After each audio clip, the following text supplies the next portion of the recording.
Hello, we're over here checking out a house just off of Judy Drive, I believe. So we've got a hip style home, older roof, it's got a raised profile edge. Been checking out a couple of things on the roof. There's a couple flat spots. We're just gonna do a quick walkthrough on a couple of things that we see going on right now.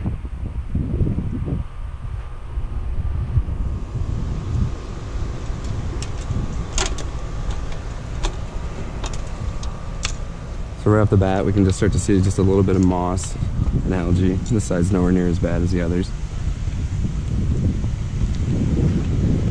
As we climb up the roof here, start to see the capping. It's pretty well beaten up, deteriorated. Obviously the sunlight, centralized position. Then from there we can start to see the stapling that's happening, and the blistering that's starting to happen from that stapling starts to be much more dramatic as you get into the interior. So the exterior profile, like you can see of the roof, is pretty well covered by the shade. The interior, kind of a different story.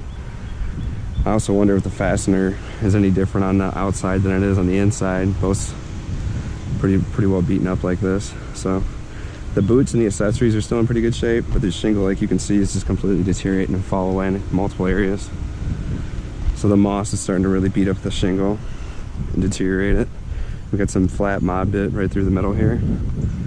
And then we've got a tarred valley. So customer had mentioned obviously some issues with the gutters. Pretty straightforward what's going on there. Got some blockage, just need to get them cleaned off, blown off.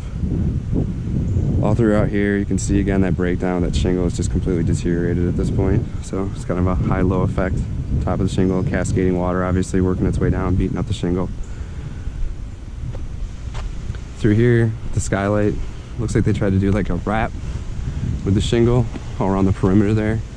We can start to see that starting to break down. I'm sure water's coming through in a couple spots, but obviously being caught at this point. Customer's not mentioning any leaks. Chimney, we'll have a couple things just to run over. This looks like it is still being used, so we'll find out about that. Same kind of a thing, penetrations are starting to weaken. Pretty normal stuff from that standpoint. Customer knows the age of the roof, so nothing big surprise. The rain guard is still in pretty decent shape, but the rusting obviously is happening, so we'll definitely talk about a Kynar finish.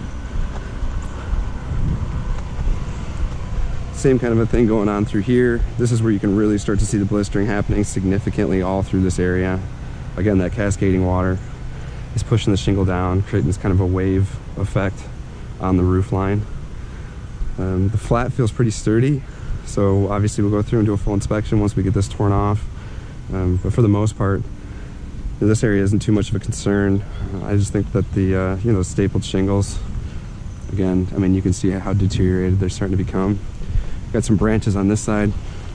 We're gonna want to cut back when we come out, get them off the roof line, and then like we can see the moss and all the algae building up. Which, with the shingles nowadays, obviously with the copper and zinc that we'll talk about, the additives are gonna repel against this kind of a thing. And again, obviously once we do some cutting back of the tree line, we'll be in good shape. Outside of that, the roof line, like you can see, hip style roof, so we'll have a good amount of capping. This is definitely a good project to talk about Ridge, a couple of the different capping profiles. Outside of that, we'll have a few different aesthetics and obviously talk to the customer about the options available.